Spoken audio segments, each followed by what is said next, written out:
Assalamualaikum warahmatullahi wabarakatuh. Di sini saya akan membahas tentang belajar dan mengajar perspektif psikologi.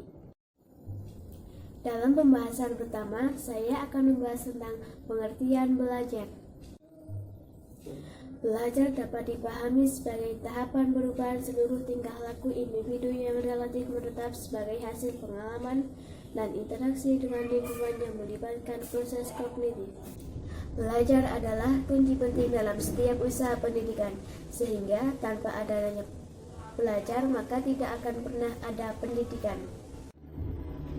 Belajar juga memainkan peran penting dalam mempertahankan kehidupan sekelompok manusia di tengah-tengah persaingan yang semakin ketat di antara bangsa-bangsa lainnya yang lebih dulu maju karena belajar, sehingga belajar berfungsi sebagai alat mempertahankan kehidupan manusia. Yang kedua, ada pengertian mengajar. Menurut Biggs tahun 1991, seorang pakar psikologi kognitif masa kini membagi konsep mengajar dalam 3 macam pengertian, yaitu A. Pengertian kuantitatif yang menyangkut jumlah pengetahuan yang diajarkan. Dalam pengertian kuantitatif, mengajar berarti the transmission of knowledge, yakni penularan pengetahuan. Dalam hal ini, guru hanya perlu menguasai pengetahuan di bidang studinya dan menyampaikan kepada siswa dengan sebaik-baiknya.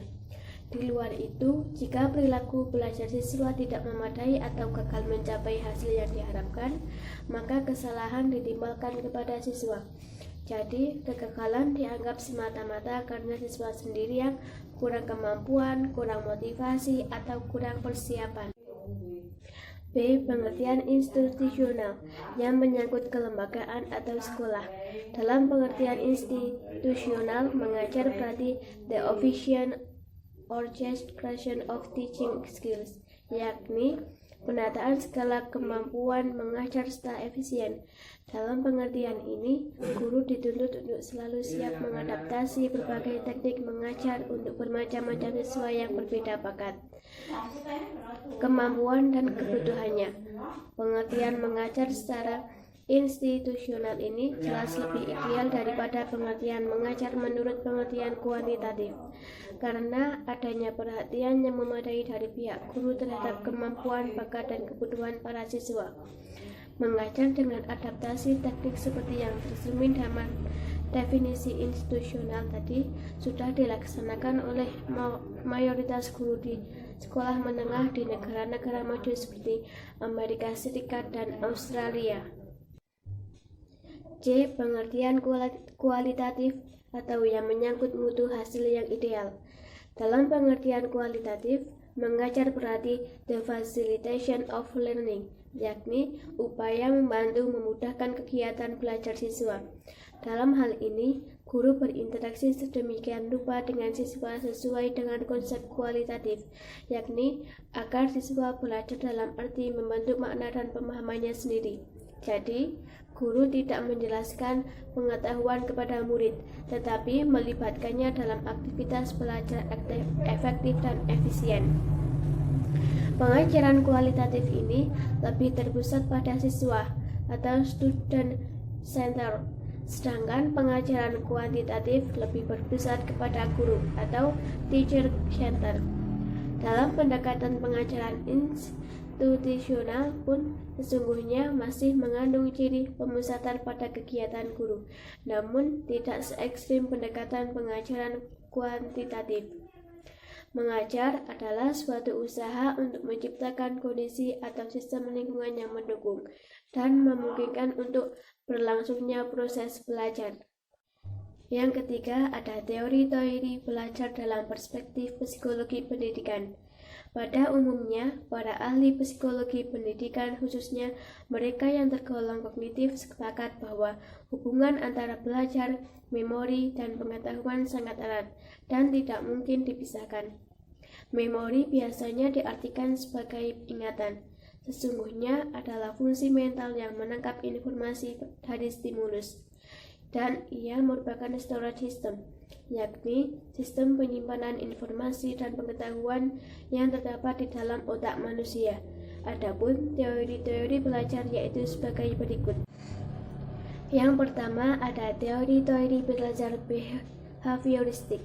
Teori belajar behavioristik dikemukakan oleh para psikologi behavioristik. Mereka ini sering disebut contemporary behaviorist atau juga disebut SR psikologis. Mereka berpendapat bahwa tingkah laku manusia itu dikendalikan oleh ganjaran atau reward, atau penguatan atau reinforcement dari lingkungannya. Dengan demikian, dalam tingkah laku belajar terdapat jalinan yang erat antara reaksi-reaksi behavioral dengan stimulasinya. Yang kedua ada teori-teori belajar dalam psikologi kognitif. Dalam teori belajar ini berpendapat tingkah laku seseorang tidak hanya dikontrol oleh reward. Mereka ini adalah para ahli jiwa aliran kognitif. Menurut pendapat mereka, tingkah laku seseorang senantiasa didasarkan pada kognisi, yaitu tindakan mengenal atau memikirkan situasi di mana tingkah laku itu terjadi. Dalam situasi belajar, seseorang terlibat langsung dalam situasi itu dan memperoleh insight untuk pemecahan masalah. Yang ketiga ada teori-teori belajar dari psikologi humanistis. Perhatian teori humanistis yang utama tertuju pada masalah bagaimana tiap-tiap individu dipengaruhi dan dibintangi oleh maksud-maksud pribadi yang mereka hubungkan kepada pengalaman mereka sendiri. Menurut para pendidik aliran humanistis, penyusunan dan penyajian materi pelajaran harus sesuai dengan perhatian siswa. Teori ini, proses belajar harus terhulu dan bermuara pada manusia itu sendiri. Dari keempat teori belajar, teori humanistik inilah yang paling abstrak, yang paling mendekati dunia filsafat daripada dunia pendidikan. Keempat ada teori belajar dari psikologi sibernetik. Teori ini beranggapan bahwa tidak ada satupun teori yang ideal untuk segala situasi dan cocok untuk karakter setiap siswa. Oleh karena itu, titik tekan dari teori ini adalah bagaimana memahami ciri-ciri karakter sistem informasi atau bahan dan masalah yang akan dipelajari. Tujuan dari pemahaman terhadap ciri-ciri informasi ini adalah agar proses belajar sesuai dengan materi yang disampaikan.